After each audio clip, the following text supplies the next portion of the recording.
There is something that I haven't told many people, and lived in a refugee camp.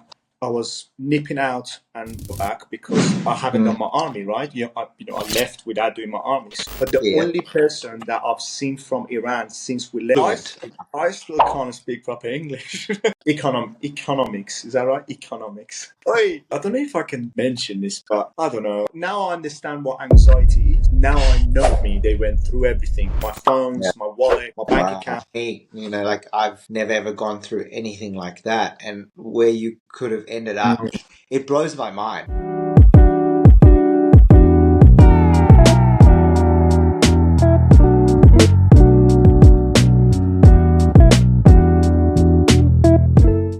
Hello, everyone. Welcome to Backstory Podcast Episode 2. And today I'm joined again by our co-host and my best friend Shane, who is going to dive into last episode, making, some questions from the last episode. So I'm just going to pass it over to Shane and I'm going to kickstart this episode.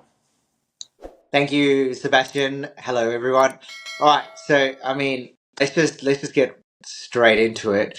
Yeah. In the last episode, you said that your Western name is Sebastian and your actual name is Mohsen. So, can you tell us more about where that name came from? Yeah. Again, good questions. There is something that I haven't told many people, and this story that I'm going to share with you and everybody else. I reckon maybe 2 or 3 people know about it. So I'm just going to take a little step back. So when we emigrated from Iran, Tehran to UK, I was 17 going to be 18. And if I left the country at the age of 18, I was not able to leave the country because I had to go and join the army. So that was what my dad planned, to leave the country before I'm 18. So when you get to UK and you emigrate to UK, if you're age of 8, you have to provide a case as well as your mother and your father. So as an immigrant, you get to the country and you have to say a reason why you want to emigrate to UK. It has to be something strong. And if I said I was 18 at the time when we emigrated, then I had to, provide a case as well as my mom and dad. But the person who, emigrated us, or let's just say smuggled us into the country, he just said, if my mom and dad be able to just provide the case, that's enough. But if I said I was 18, then they would have asked me questions and they could have put me under a lot of pressure, and then I could have cracked or say things that I was not supposed to say. So when we emigrated, I said I was 16, and so I don't have to say, I don't have to give the case. That was one of the things. And then our name, so was my actual name was Mohsen Kachu Miskali. So and Kachu comes from there is a village in Iran called Kachu, and my father and my grandfather was from that place. So we call ourselves Kachu Miskalis. When I moved to UK, Mohsen Kachu was a long name, right? So if you remember, I told you that I was carrying a dictionary and going to places. And the first time I walked to a place was when we got allocated a project house or a council house. We went to a fish and chip shop down the road, and I've asked the question, hey, where are you from and all that, and they were Iranian. So that led for me to get a job, on the table job. I was not allowed to work till I got, residency and got my papers signed off and everything else. So I got offered a job to peel potatoes for, I think it was £50 a day. Yeah, it was £50 a day. Yeah. So I was peeling potato and also going to college to learn ESL, which was the English language, and coming back after the course, peel the potatoes before the shop was open, leave them obviously in the water, and when the shop comes in, obviously they chop it and everything else. So this gradually, obviously, I start working there. I start, learning language and everything else, the English, and with their help and everything else. And then the course helped as well, the English and all that. But slowly, the owner was like, "Hey, listen, I think we want to bring you to the front of the shop." I was like, "Oh, that's fantastic." It was like, "I think you have got the attitude that you want to learn. You've learned how to peel potatoes. Now you want to you want to learn how to make fish and chips." And then they had a pizza space. They were like, "I want to teach you how to do pizza and all that stuff." I was like, yeah, look, excited. That's a job to do. So he brought me to the front of the shop, but on a basis of that if by any chance home office, which is at times they would pop into places like this fish and chip shop because they knew immigrants are going to be working, and obviously ask for paperwork. He said if the home office comes in, which we know who they are, what they look like, or what they're looking for, there is a back door there. You gotta leg it. I was Mm. like, okay, cool. That's the deal. So obviously, I came to the front of the shop, and obviously, I wasn't talking too much to the customers. I was not doing any serving. I was just, bringing potatoes or bringing chips to chop, or making fish or battering fish and stuff, or making the pizza dough or stuff like that. So I was kind of in the back and the front a little bit, not so much in front of the customers. And then he said to me, "Look, if the customer asks you, we need to come up with a name." And I was like, "Yeah, Mosen." They were like, "Yeah, look, I think Mosen, it gives it away where they're gonna ask you, oh, where are you from and everything else." And everybody here, like, his name was Hamid, and he was from Iran, but his Western name was Emil because they wanted to fit into the Western world. And Yeah. his brother was Muhammad, and his Western name was Mo, like things like that. Yeah. Mm. So I was just like, what name we're gonna come up for me? And they were like, well, I at the time I really loved Manchester United. Like I was Yeah. supporting him, and he was a Manchester United supporter, and everything else. And then we were watching the game at sometimes, and then one day we were watching the game, and Manchester United brought Sebastian Veron. I think it was 1 year or something like that, and we were watching. And then, honestly, this is not the word of light. He turned around and he goes, "What about Sebastian?" I was like, Yeah. "Oh, That's so that's a cool funny. name." He's like, "Yeah, let's just call you Sebastian." I was like, "Okay, cool." So that got stuck with me, Sebastian. So when he brought me to the front of the shop, and I started serving customers, people were like, "Oh, what's your name? You're new to here." And I was like, "Oh, Sebastian." And that was it. So when I went to football, which the academy and the boys, Mm. obviously when I gave my name, they were like, "What's your name?" I was like, "Sebastian." So it just got stuck to me. Mm. And then when you get your paperwork, they ask you for your name. You say you are Mosen, and then they ask you for your. And then I provided my middle name Sebastian, and then Yeah. my last name was Kachu, which it was. Think about it. Just imagine it. Mosen Sebastian Kachumiscali. It was that long. So imagine an email address that you were going to Oh my work. gosh. That'd be And, so long. and every time I was going to make a phone call to someone, and they were like, "Oh, what's your name?" Like, let's just say phone a doctor. "Hey, so Mohsen Kachumiscali," and they were like, "Can you spell that for us, please?" I was like, "Okay." So I had to go the whole thing, and sometimes Wow. it would go wrong. So what I did, I applied for a deed poll after I got my um, paperwork, and you pay I think £30 or £50 in UK, and you get a deed poll to change your name. So I've changed it from Mohsen Sebastian Kachumiscali to Mohsen Sebastian Kachui. So it's a But short. didn't you have to? But originally you were Mohsen Kachui. Didn't you Yeah. have to do something to add the name Sebastian first, or No, well, no, the Sebastian nickname stuck with me till we got the yeah, paperwork. When the yeah, paperwork came in and they said, "Okay, you can now apply for your residency after you've been asylum for this many," that's when we put Sebastian in there. I mean, okay, my mom and dad also were like used to it now. They were like, "Sebastian," and they were like, "Yeah, what if you want to put Sebastian?" But my mom and dad obviously know me as Mosen yeah. Kachui, or if Kachui or whatever. Mosen is my first name, and then Sebastian is a given name of the Western world, which happened to be stuck with me forever now. So that's So what do your parents call you now? my mom calls me Mosen. My mom always calls Okay. me Mosen. Yeah, Mosen. My dad at times called me Seb, but he always calls me Mosen. What else? My sister calls me Seb. My older sister still calls me Mosen. So That's so yeah, funny. it's something stuck. That was the whole story of like the Seb name came in because And yeah, we then had. and then what about the Kachui? Is that only you that is now called Kachui, or is it your whole family? Yes, yes. I'm the one. So in our culture, in our inheritance, the kids pick the father's last name, and the mom stays as she is. Yeah. So Oh, they so you don't. actually have a different last name to your Yeah. mum So and your sisters? my sisters have got my dad's last name, which is Kachui, Ah, yep, and yep, then yep. I'm the only one with Kachui because obviously I just want a short one, and they are Kali. And then my mom is different last name because she's picked up her dad's last name. Yeah. So when they get married, like in the Okay. Western world, when you get married, you take the husband's Yeah. name. With our culture, it's just the mom You just stays. keep the father's Yeah, yeah, their father's last yeah, name. yeah. Oh wow. That's Yeah. cool. So, So and then that's honestly this is what I was saying this story to someone when I said it for the first time to someone and it's crazy because we had to give a name.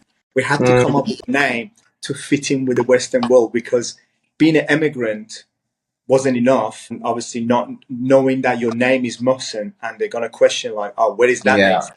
You'd be like, and that time when we were emigrating, like he even said to me, he was just like, if people ask you like where you're from, just maybe just say you're from Sicily. You look a little bit Sicilian, so don't say so you're. And if they ask you like, oh, where is what if people ask you more, just say Persian. Maybe don't say Iran. Like people don't much like the word Iran. Were the time that you immigrated, was it a time when a lot were immigrating?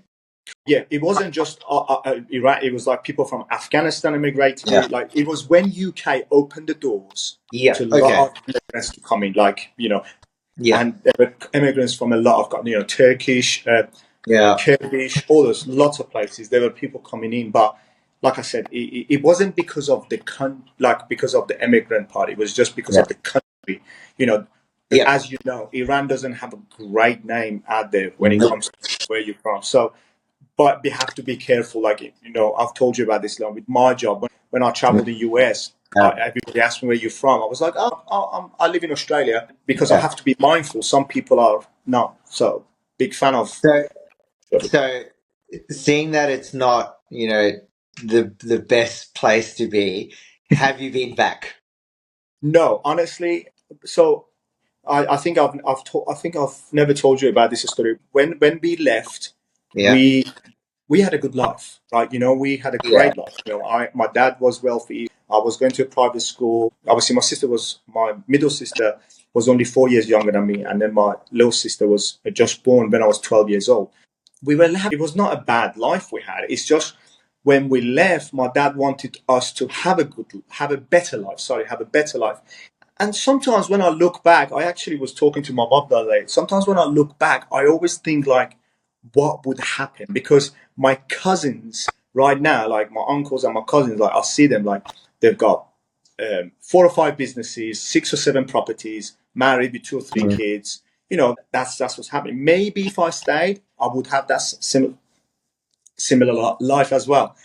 But I don't know. I don't know because maybe I Yeah. had a better life because my Yeah. dad had wealth, and I know for a fact I would have, used my dad wealth to get to places. But when we left, I always wanted to start from scratch and put my own in my own pocket. That's when I Yeah. said, like, when we lived in a refugee camp, I was nipping out and going to a pet shop, cleaning the cages for £50, so I can actually have some cash in me. So and the peeling a potato thing came in because I didn't want to work, even though my dad was like education, education, education. I don't want like work, work, work because I didn't bring you guys Mhm. to UK for you to work. I came you guys to here to learn English, to have a Yeah. better education, and have a better life. Yeah. So, No, haven't been back. so To answer the question, haven't been back. yeah. One, haven't been back. We got a bit distracted. Haven't been back, Yeah. and my mom and dad and my sisters, all 4 of them, have been back. No problem. I just don't know. I think one, I'm a bit worried that if I go back, they might hold me and and be like, Yeah. "Oh, where have you been?" I've told you stories. Yeah. I go Yeah. to US, I get a stop for 2.5 Yeah. hours questionnaire. I just been for work to Kuwait, I got stopped 2.5 hours just because my background is from Iran, right? Crazy. If countries who I'm not born asking me and questioning me for 2.5 hours at immigration, and I've got passports from Yeah. UK, Australia, and they Yeah. still the question. I'm worried that what would it be like even if I Yeah. walk into my own country, and I haven't been back for 20 plus years. So Yeah. no, That's great. So have and the you? army thing as well. So the fact with the army, about 5 years ago, I was worried to go back because I haven't done Mm, my army, right? I left without doing my armies. But I found out my dad managed. My dad found out that because I'm the only son in the family, and two of my uncles, one from my dad's side and one from my mom's side, were killed in the Iran and Iraq war. That kind of qualifies you mm, to get your army mm. passed. So I've got Yeah. the and now I've got an army Yeah. card that says you've passed your army. So Yeah. So your family back in Iran have they have you seen them in the UK? Like, have they left to the see only you person, guys? the only person. So obviously, my mom, my sister, and my sisters and my dad are Yeah. both Yeah. all of them are UK. But the Yeah. only person that I've seen from Iran since we left is my uncle, my mom's side, and my grandmother, my mom's mom, who passed away 2 3 years ago. So, but she managed to come to UK. I got her to come to UK, and then Yeah. she visited us in UK. And my uncle did come to UK as well with her. So Yeah. those are only two people that Yeah. left Iran. Crazy. Crazy. So then when did you become fluent in English? Like, at what age? So obviously you walked around with the dictionary and you got Yeah. given this name Sebastian, and you kind of learning English. When did you? At what age or how long into being in the UK did you I, become like I fluent? still, I still can't speak proper English. Yeah, we all know that. No, Shane, honestly, that's a great question. I actually can't because uh, when I was working in a fish and chip shop, Emil was very supportive. He was teaching me Mm. English, like a straight English, like how to speak Yeah, like that. Then I went up to then I did the course, which is the Home Office provides, which is the ESL, which is an English course in a college. You go part time, mm. all that stuff. Then when I went to the football academy, the boys obviously helped me. So I think I would say on a real age, when my real age got correct, because I said to you I had to give it 2 years younger. Yeah, When I went to the college to do my accountancy course, which is the A-level accountancy and economics, after I finished football, I was economics, yeah. After I was when was that? So let's pick economics. economics. Is that right? Economics. Oi, leave it alone. So I told you I was still can't speak proper English. Okay, What was I going to say? Accountancy. You go to college when you're 18. So I would have been 20 on a real age when I went to college to do my A levels. So yeah, mm. when I was 20. So I say about 3 years later after we emigrated. So 2.5 years, Okay, 3 years later. Yeah, yeah, but it's yeah, still. So when I did the accountancy course at night, I had to go and do an ESL course for English because some of the course in A level, some of the language in A levels I couldn't understand. So I yeah, used to go and learn that as well. So I'll yeah. say about 3 4 years, at the age of 20, 20, 22, 21, 22, when my Okay, real so like age. 3 years, 3 years. Yeah, 3 years, 3 years, four Yeah, years. Yeah. yeah. And then like now, so obviously this is 15 to 20 years ago. Mm. Do you still speak your mother tongue, which is Oh yeah. Farsi? Me and my mom all the time. Okay. So when I said to you, so my mom was from a town in Tehran. So Yeah. I was born in Tehran. My sisters were. We all speak Farsi, right? Yeah. My mom is from a city called Tabriz, and they all speak Azeri, which is similar to Turkish, right?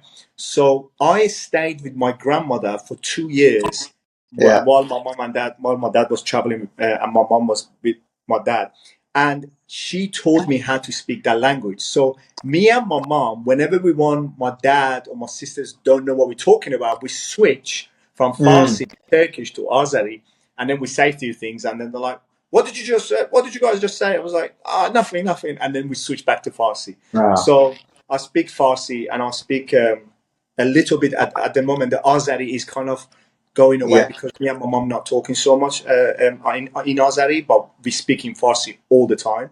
Yeah. And I speak to my mom on a daily basis. So Farsi is happening all the time. So then what languages can your sisters and your dad speak? So they all speak Farsi.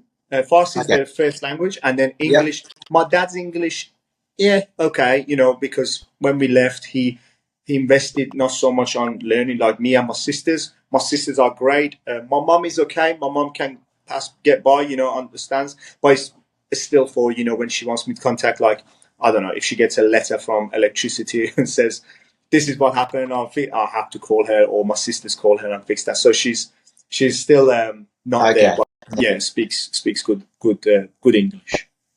Yeah.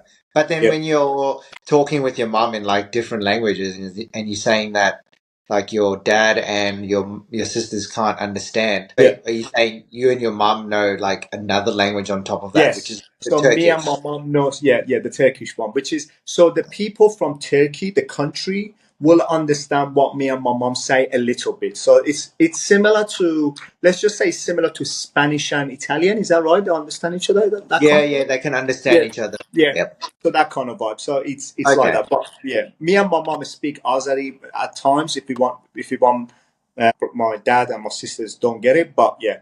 But we all now speak Farsi all the time. So yeah, Farsi is the Yeah. main language basically in the household. So when we get together, it's always Farsi. And it's funny that if I meet the Iranian person who who grew up in UK or grew up in the Western world and they speak Farsi, it when we speak Farsi, we throw English in there times. I don't know. I don't Yeah. know if you ever seen that. When you say a few things in Farsi and they're like, "Yeah, how you doing?" Like, yeah, they say a few things. It's just sometimes that kind of stuff happens. But with my little sister, that Yeah. happens at times. I speak to her Okay. in English and then I'll bring in Farsi, speak in English, bring in Farsi. So yeah, yeah. Such an incredible skill.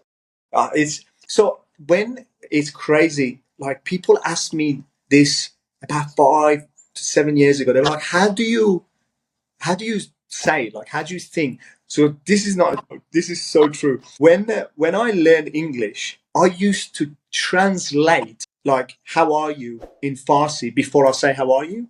So if there Wow. was a word, yeah, if there was a word that I wanted Yeah. to remember, I used to, for example, if I want to say, I don't know, the telephone, I used to think, what was it in Farsi telephone, and then Mm. I'll translate to telephone. So Mm. now I don't. It's not. It just comes Yeah. naturally.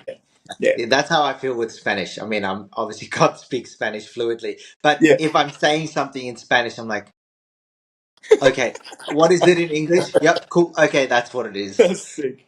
I love So that. I kind of understand what you mean. Yeah, yeah. It's yeah, it's fascinating. Language is fascinating. Like for example, right now Arabic. So as you know, I travel a lot with work, and I was in Middle East about 2 3 Mm. weeks ago. I felt naked not knowing the language because I can read and write Mm. Arabic no problem. Like you tell me, read that Arabic, I can easily read it and I understand it what it means a Wow. little bit, right? Yeah. But I just can't hold a conversation. And Yeah. learning Arabic at the moment is so difficult because I've got to go back to my old technique, which is like, Yeah. okay, do I translate it from Farsi to Arabic or do I translate it from Mhm. English to Arabic? But always Yeah. is English to Arabic. So Yeah. So like now when you dream, is it in English? English, yeah, yeah. Okay. Every I actually, I had a dream the other night. I mean, you were in dream. It was funny. I never told you about it, but yeah, I dreamed, and it was in English. It was fun. And then I dreamed the other day about my mates back from UK, and I actually sent them the message what I dreamed of, and it was all in English. Yeah, unless my mom, this is weirdest thing ever. Unless my mom and my sisters are involved, yeah. mate, it's Farsi. It's weird. Wow. It's Wow, weird. that's I so tell, I, fascinating. I The tell her brain is all the so time. fascinating. I'll tell her all the time. When I have a dream about her, I'll call her. I'm like, "Mom, I just had a dream about it." It was like, and I have to explain to her in Farsi because Yeah. I've had the dream in Farsi. It's Wow. just crazy. Yeah, Yeah. yeah, That's nuts. That's nuts. yeah, All right. I'm gonna ask you another question. yeah, So let's just like backpedal a bit. yeah. When you were immigrating and going through that like whole process of leaving Iran, what is like your deepest memory from that time? As in, So when you say deepest So memory, I think like deepest memory of me living in Iran or the moment we're leaving. the process. So that process of when your dad was like, "All right, we're immigrating to the Oh, UK right I know now." exactly. So from the moment you left that door to the moment you step foot in the UK, what's the moment that you will never forget? I don't know. I don't know if I can mention this, but I don't know. Oh, all What's right, you're worse in the gonna driver's What's seat. worse What's worse gonna happen if I mention what happens? I don't know. Can they take my? I mean, can they take my residency off me? I don't know. Whatever. Yeah, I'll put it out there. So when we emigrated, we Yeah, couldn't go direct to UK, right? yeah. So you had to go to another country to kind of like put a like kind of a stopover. And this guy who was taking us, obviously, I remember this day. Like we were all at the house we had a beautiful like a view and a balcony, and we always sat in on the balcony. And my dad came in and was like to me and my mom and my sisters, "It's happening. We go in. This is the day. I paid, and it's we move. We getting emigrated to UK, and I'm gonna sort selling house and the stuff in the house." So, oh well, but the whole thing was before he was planning to send me first. The plan was like send Seth first because he's young. He will get residency first. When he gets residency, he will invite the family. But then my mom was like, "Don't you even think about sending a 16, 17-year-old kid over there, not knowing anyone, whatever, and expecting like after 5 or 6 years, bring us." So we either all go Yeah. in or no one's going. Anyway, when we left Iran, he took us to Germany, Hamburg. And I never speak bad about a country. And Hamburg is, I personally think, people are not really welcoming outsiders, right? So it was So not. funny because I literally have friends from Hamburg. Your friends are nice, I'm sure they are. This was we're talking about 2001. So we go here, and he everything is part of this package that he offered us. So he got us a hotel. We get into we staying in a hotel with me and my mom and my dad and my sisters, and in a hotel he wanted us to be prepared when we get to the immigration to UK, right? So we stayed there, I think, for 4, 5, 6 weeks. Was he 4, 5? Wow. Yeah, that many. Yeah.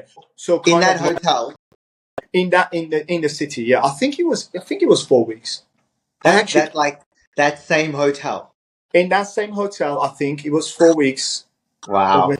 I need to check, but I am sure it wasn't days. It was weeks because he wanted to kind of like break the journey from Iran to UK. So there is no what you call it tracking, whatever. Anyway, so he stopped us there, and he used to come in and to practice because we didn't know a word of English. So he used to come in and suddenly like open a door and says, "What's your name?" And then we had to say our name, right?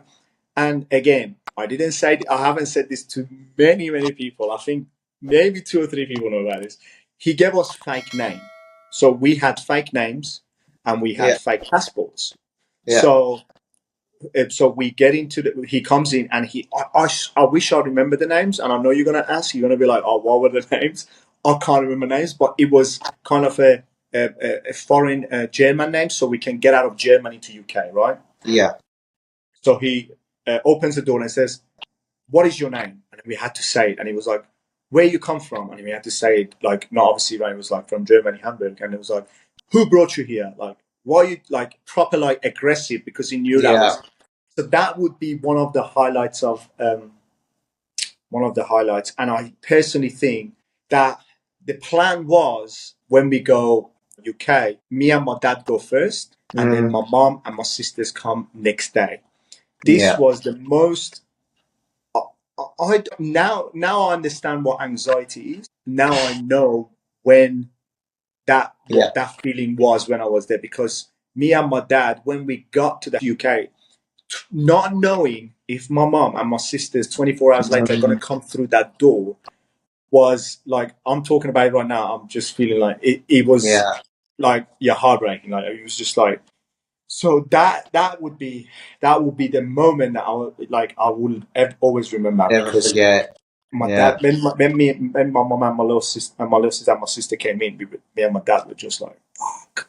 Man, that's a tough thing to go through as I like a know. 16, 17-year-old. Well, in Uh, that, that's just absolutely crazy, and especially like the fact that you didn't know any English. Nothing. Like the only people you can communicate to is your family. You know, Yeah. Yeah. absolutely wild. So going through that whole process, do you feel like you've carried any trauma into your life from that situation? Do you feel like there's anything like now in your life that is kind of like that triggers these kind of memories? It doesn't trigger, but I always have like my mom is everything to me. Like Yeah. my family and my mom and everything to me. So if for a moment that I know something's up with my mom, like it Mm. just it just gets me a lot. Like Yeah. um my mom going through a breakup with my dad and all that. That was just the Yeah. toughest thing for her and toughest thing for me because I saw what she went through, right? Yeah.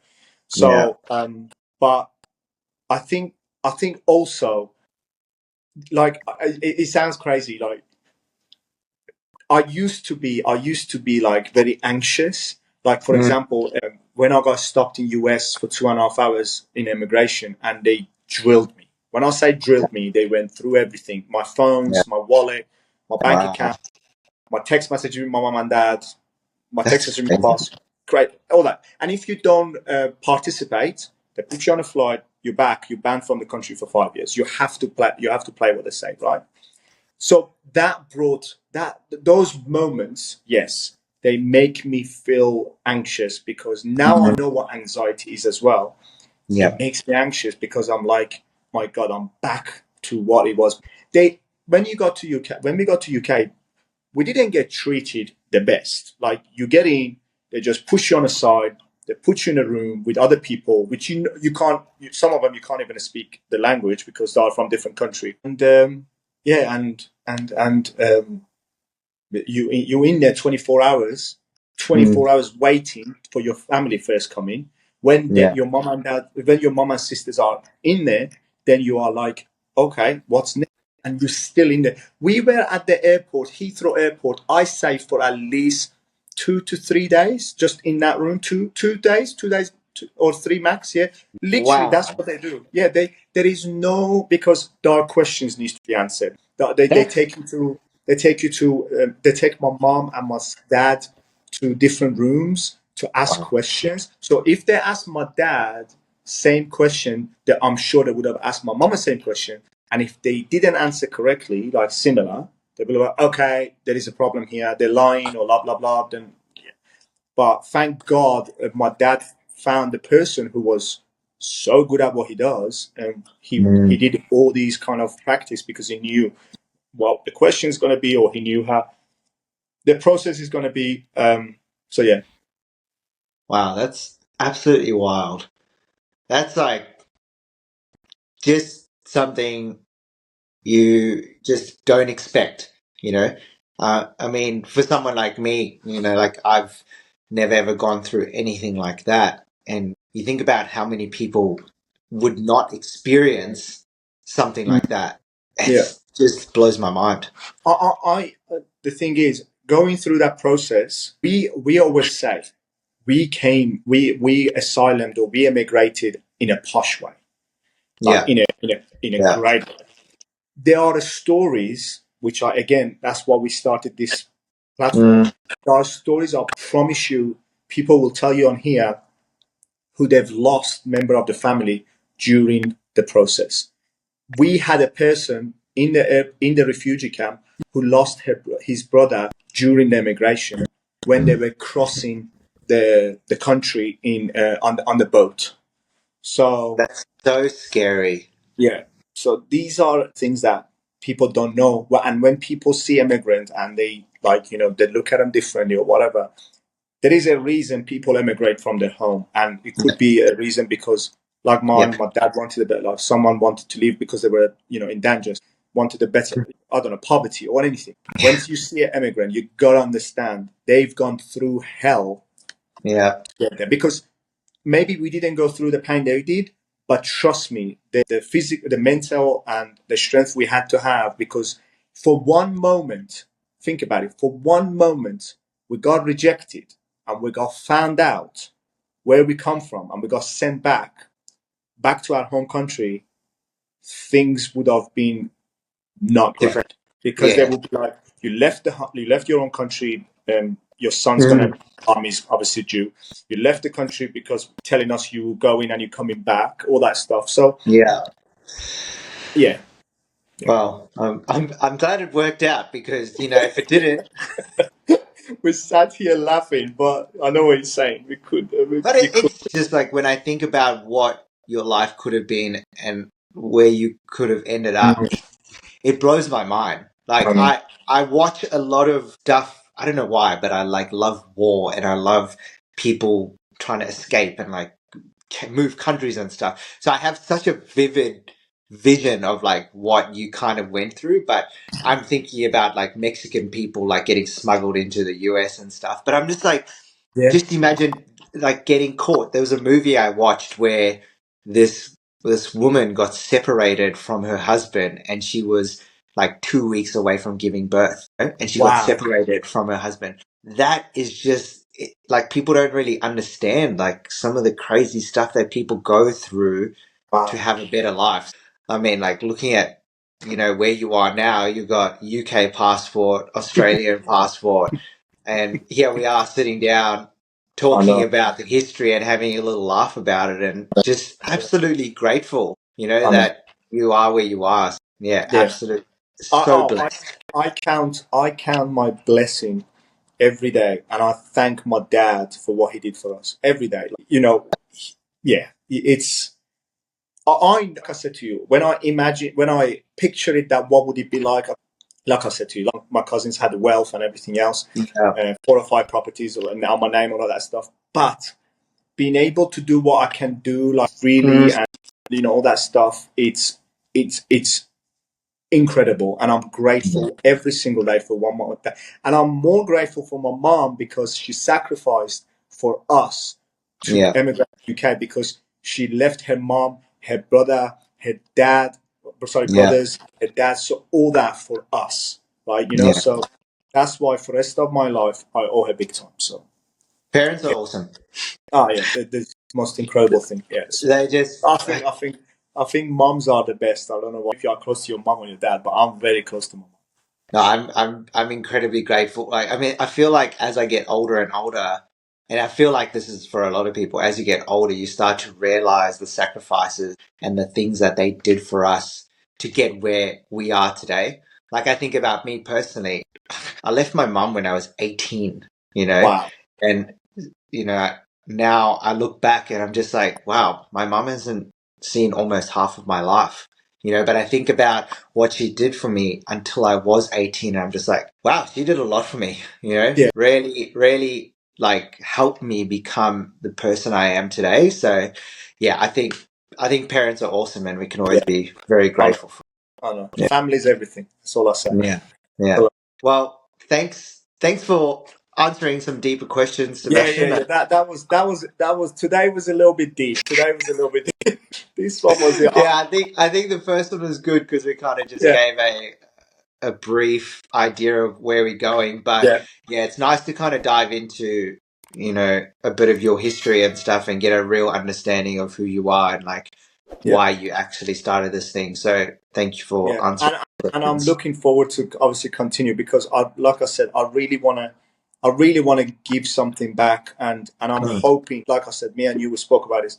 I'm hoping this platform can donate some stuff to, I don't know, a refugee camp somewhere, Mm. or some sort of a charity like that. I would love to, provide something back to them. So that would be definitely something I would love to do. Yeah, yeah, Yeah, definitely something that we will be striving towards. So for sure, for sure. yeah, great.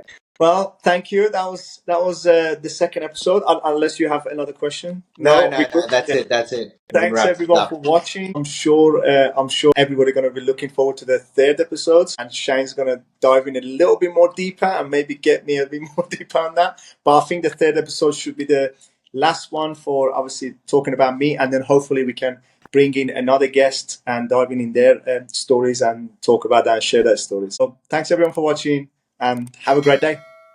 Bye.